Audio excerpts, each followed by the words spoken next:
15 years in Hollywood, no one in Hollywood has a memory of going to a sold-out Kevin Hart show, there being a line for him ever getting a standing ovation. Katt Williams is back on Kevin Hart's neck again, and this time, he slammed him for being a lapdog and allowing the industry elites to use him as a puppet cat. He claims he's been collecting receipts for over 30 years, and that he has even more proof that Kevin is a washed-up industry plant who was placed in the industry to ruin the image of black males. He accused Kevin of selling his soul for fame and alleged that Kevin even had to go through the humiliation process of cosplaying as a homosexual man for a check to make matters worse. Jaguar Wright also intervened in the conversation, exposing Kevin as DL and accusing him of bending down to receive a slap on the cheeks from Diddy during those extravagant parties. This isn't the initial instance in which he has publicly criticized Kevin for seemingly succumbing to the industry's manipulation their own agenda. But this time he went in on him, and the DL allegations from Jaguar made it that much worse. You're busy running around trying to blackmail Kevin H. for cheating on his wife, when we all know he likes P. Now some of y'all may not know this, but Katt and Kevin have been coming for each other pretty much ever since Kevin blew up and became a household name. However, they had their first public back and forth after Katt slammed Kevin for being a hypocrite and popping out on SNL with a lace front. It all went down a broom. A few years ago, Dave Chappelle appeared in an interview with Oprah Winfrey and spilled all the tea about the time that he got into it with a producer of a movie he was doing with Martin Lawrence. All because the producers wanted him to wear a dress. Dave said he refused this, and they kept pushing for him to wear it. But as soon as they realized he really wasn't going to put that dress on, they pulled out a whole other script that didn't require him to wear one. It was almost like they were just pushing him to see how far could he go. I mean, if that wasn't the reason, then why even have another script in the first place? And this was also around the time when Hollywood producers were making every black man wear a dress and a wig in the movies. It was literally an EP. Kevin continued by saying that Katt's collapse was all his own, and that he wasted the chance to become a huge celebrity due to his drug problems and self-destructive actions. He said that Katt's story of being shunned or forced out of the business was untrue, and that he alone was to blame for his lack of popular success. Kevin saw Katt's remarks as an effort to undermine Tiffany and other people out of desperation, because he couldn't stand to see others reach achievements he thought should have been his own. When asked about Dave's refusal to wear the dress later on, Kevin Hart responded in an interview, saying that he would not sell his soul and compromise his morals in order to wear one. Another great comedian added, "You know, in the industry, they try to make him wear a dress. Have you ever ran into that with scripts? And is that something that you know you wouldn't do? Definitely have run into to put on the dress, I mean? You see, I know what those boundaries are. They haven't been contested yet, so I don't need to address them. You have to have boundaries and limitations that you refuse to cross." On a chat program this morning, I was asked to dribble a basketball. They claimed it wasn't a dress, but I said, no, I'm looking stupid at the end of the day. You gotta know that you're a brand. I'm a brand. You need to protect your brand at all times when things happen that could possibly affect your brand. It can damage your brand, and you don't want that to happen, so you know that safeguarding your brand is important. However, less than a year after this interview, he appeared on Saturday Night Live wearing a full wig in addition to a dress. I don't think anyone saw this coming. No one is arguing that it's against the law for a man to wear a dress, but the fact that he was just complaining about never doing it before did it too. Can people really give me the side eye? When people started dragging Kevin for filth, he felt pressured to sell his soul. As a result, he tweeted that he didn't want to sell his soul and that he wanted to wear a dress on Saturday Night Live because he found it funny. When asked what he thought of the whole Kevin situation, Katt responded that Kevin was comfortable enough to wear a dress because he decided for himself. No one else did it for him.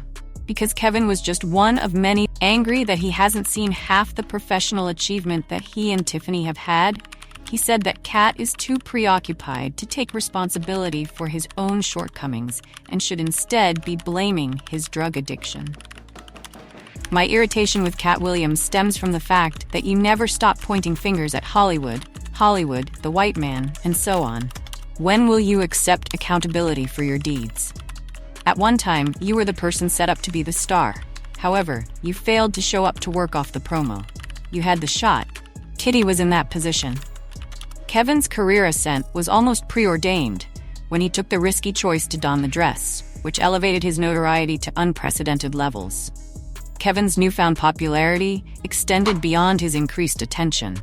He was also the talk of the town on social media, late-night talk programs, and the media in general. He was the center of an intense buzz, and his image came to represent the newest and greatest thing in comedy. Not only was Kevin's brilliance being acknowledged, but the business was also aggressively shaping him into its new golden boy. They presented him as the new contemporary face of humor, prepared to step into parts that Katt would have traditionally played.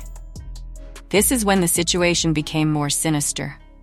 As Kevin's profile grew, it seemed that the business was committed to elevating him by discrediting Katt. Word began to spread about Katt's reported personal problems, including his unpredictable conduct, tantrums, and worst of all, his battles with drug usage. These tales were quickly picked up by the media, who portrayed Katt as a wild, uncontrolled drug user whose finest days were behind him. He was seen by the public as a caricature of a broken man, rather than as one of the greatest comedians of all time. While everyone praised Kevin as a breath of new air, Katt had to contend with persistent attempts to discredit him, in addition to unfounded rumors.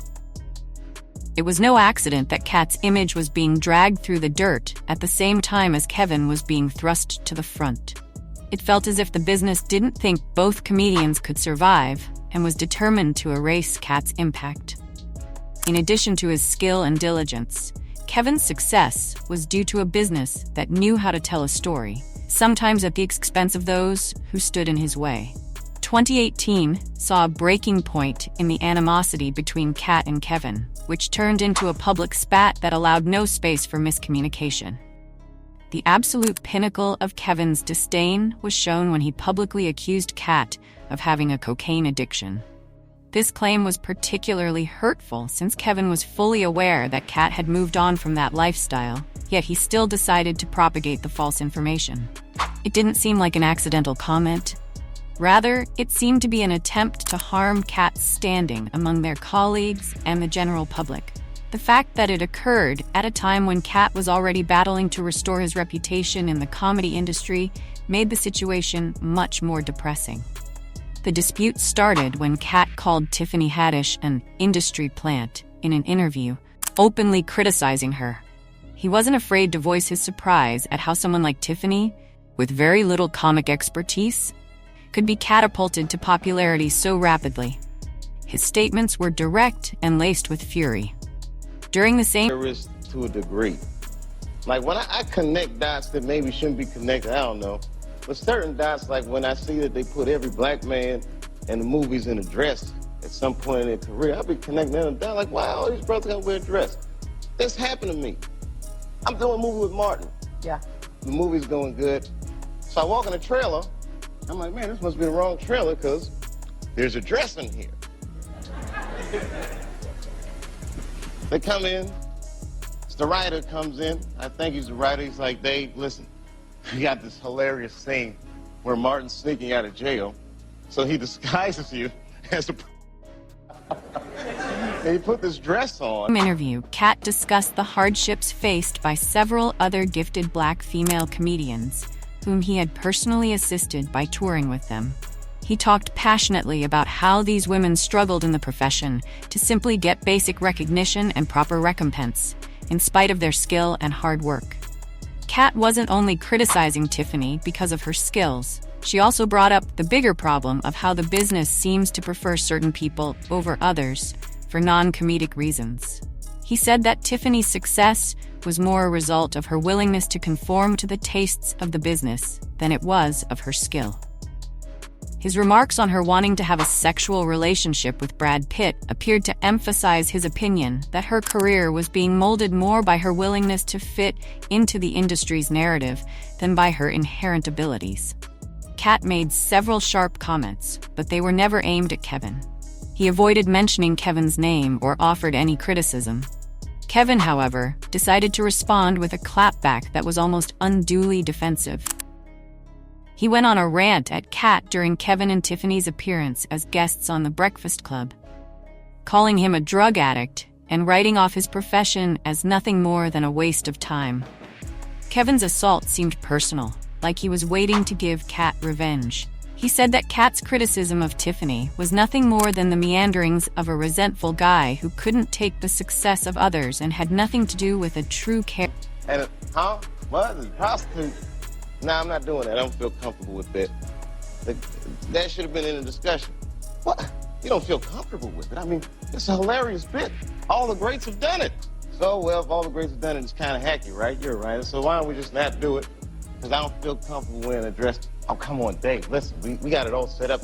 We're supposed to shoot. Every minute you waste costs this much money. You know, the pressure comes in. He said, I'm not wearing no dress, man. I'm funnier than a dress. Just give me something funny to say. I don't need to wear no dress to be funny. What am I, Milton Berle? You know, we're going like this. And then finally he's like, and he leaves. And then like the director comes, Dave, it really would be great if you wear the dress. But the minute it was clear, I was adamant. I'm not wearing a dress. I'm not wearing the dress. All right, fine. Think of something else. Mr. 28 million, according to Forbes, I'll be bringing cash for mine. When C appeared on Club Shay earlier this year and dragged Kevin fulfilled, he took the whole beef to a whole new level. He said nothing about Kevin's career being organic and that he's just an industry plant that's being protected by very powerful white executives so they can replace him in 15 years. Mitch, bring yours however you want, and since you're not a puppet, don't bring any white people with you. Even worse, Katt's employment troubles were reduced to nothing more than excuses and a refusal to accept responsibility, which made Kevin's remarks seem contemptuous and even mocking. It seemed like a betrayal for Kevin to choose to voice his complaints on such a public forum, particularly because he and Katt had formerly belonged to the same comedy fraternity. Kevin chose to kick Katt while he was on the ground, rather than provide assistance or even sympathy for his displeasure with the profession. This public dispute revealed the darker side of the entertainment industry, where power struggles, personal grudges, and the quest for relevance are played out in front of millions of people. It was more than simply a dispute between two comedians. Kevin's decision to stand up for Tiffany by viciously hitting Katt also begged concerns about his own intentions. Was this a true chance to make amends with an opponent, or was he only defending Tiffany? Ultimately, a potentially insightful conversation on the way the business handles black talent devolved into a finger-pointing and accusing show. This episode brought to light, for many, the divergent professional trajectories followed by the two comedians. Kevin was more in line with the business's standards, which helped him rise to the top, while Katt's path was marked by defiance, integrity, and an unwillingness to follow the rules. Katt's unvarnished and unpolished sense of humor often infuriated people, particularly those in positions of authority. But it was also what won him a devoted following of followers who respected his sincerity.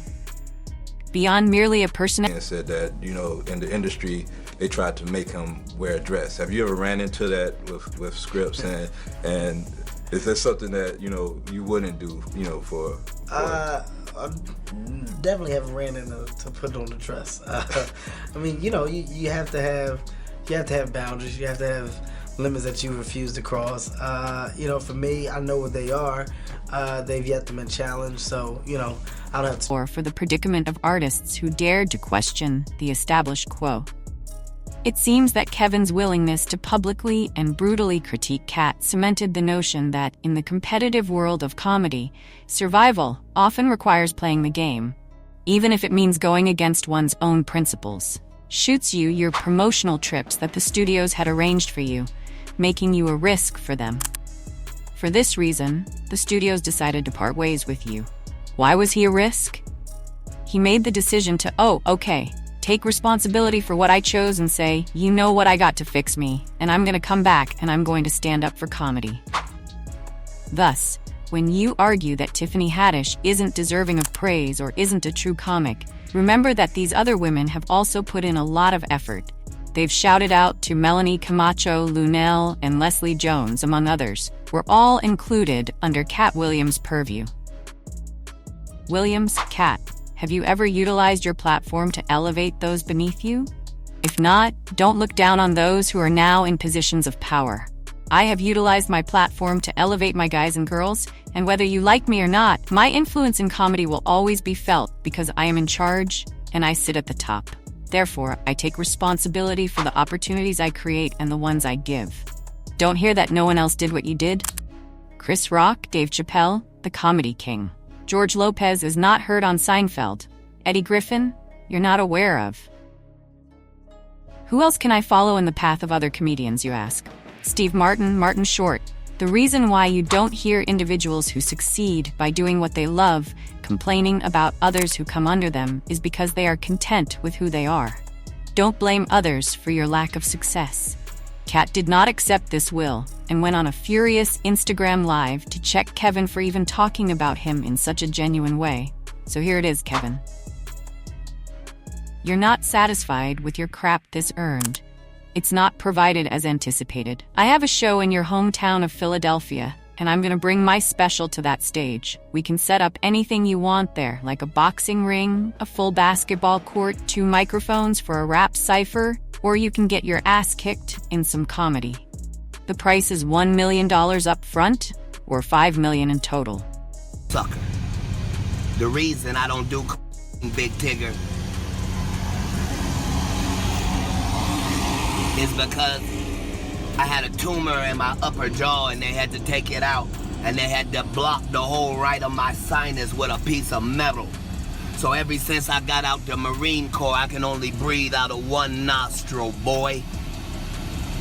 I get my blood tested every 3 months for the last 15 years. All narcotic tests have come up 0.00%. I'm 44 years old. Favors P. Perhaps if you had been honest, you would have received that $250,000. However, now that you're holding him accountable for something you know isn't real, his mail-order Bangkok bride, while he appears to be perfectly safe, curled up in The Rock's arms like a newborn, you want to reveal that he had an affair with a man who would have sold dang. I don't give up about fakes. Tell us who you really are. You are meant to have all the wine, Tasha, so tell him that. Hollywood. Nobody in Hollywood remembers ever attending a sold-out Kevin Hart show. There was a queue for him to ever receive a standing ovation at a comedy club. He already had his deals when he arrived. Have we heard of any comedians who came to Los Angeles and, within his first year of residence, had both a network television sitcom and a movie that he was leading called Soul Plane? No, we've never heard of that person before. What do you think a plant is that maybe people don't understand? He is a CH. I am not sure where Jaguar got that idea, but she was putting a lot of pressure on Kevin and making a lot of accusations against him. Many people were not present for Katt's remarks, but it also appeared that Katt supported what Jaguar had said during this recent comedy special about how some celebrities attended Diddy's parties, and by the time they left, their backs were so badly bruised from the freak-offs that they couldn't even sit in the car and drive themselves home. Because they believed he was homophobic and was making fun of the suffering of real victims. But they also couldn't help but wonder if this was aimed at Kevin, particularly in light of Jaguar's claim that Kevin has been taken advantage of by other men. As a result, they couldn't be overly happy about the fact that their life has changed. How does it feel to be a grown man who took a leave of absence and partied so hard that they can't even sit down in the same place?